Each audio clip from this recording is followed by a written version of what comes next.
السلام علیکم ورحمت الله وبرکاتو. محترم لیدونکو کتونکو، یو ځل بیا ستاسو په خدمت کې نن پر شپږم مقام باندې خبره کوو. شپږم مقام د صنوع بالسحریکه پر ترتیب باندې مقام حجاز دی. حجاز مقام څنګه مقام دی؟ دا د عربو هغه اصلي مقام دی، ځکه حجاز دغه سعودي مکه مدینه نجد دې ته پخوا حجاز ویل کېده، او د نبی کریم صلی الله علیه وسلم یو اسم ګرامی حجازی هم دی.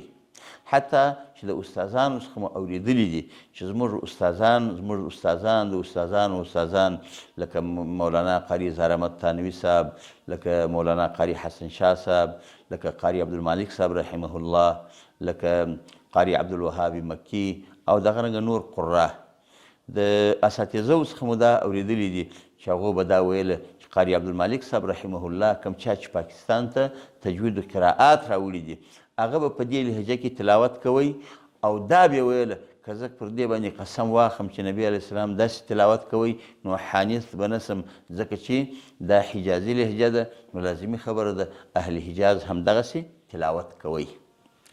په حجاز کې څه شی ویل کېږي؟ د غم خبرې، دغه رنګه بالعکس د اشتیاق او د شوق خبرې، د یاد الله تعالی خپل انعامات و بندگان ته وایي دا بنعام مې درسره وکړي، دا مې درسره وکړي، دا مې درسره وکړي، د تمنا د امید خبرې، دا ټول په مقام حجاز کې ویل کېږي، او ډېر یو بهترین مقام دی چې اکثره قرا په دې کې هم تلاوت کوي. السلام علیکم ورحمت الله وبرکاتو. السلام علیکم ورحمت الله وبرکاتو. یو ځل بیا ستاسو په خدمت کې خبره مو پر مقاماتو کړې وه، نن به د مقام حجاز قرار، جواب او جواب الجواب ووایو. اعوذ بالله من الشیطان الرجیم. بسم الله الرحمن الرحیم. لو أنزلنا هذا القرآن على جبل لرأيته خاشعا. یو ور دوه ور به دی داسې ووایي، بیا به پورته حجاز ووایي چې هغه جواب ورته ویل کېږي، د هغې وروسته په درېیم ساه باندې جواب الجواب. لرأيته خاشعا متصدعا من خشية الله.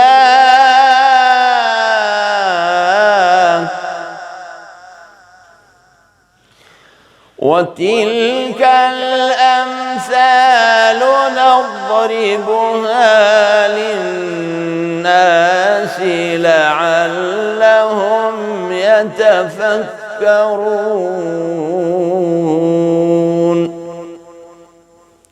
او دغه وروسته جواب الجواب. هو الله الذي لا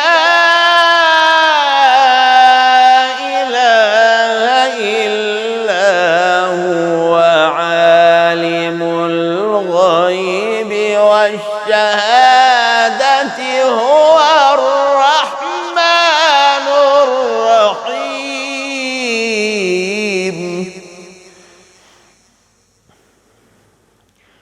شیخ شحات دا ځای هم په حجاز کې ویلي دي.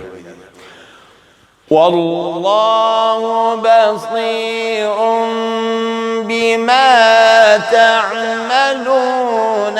بسم الله الرحمن الرحيم.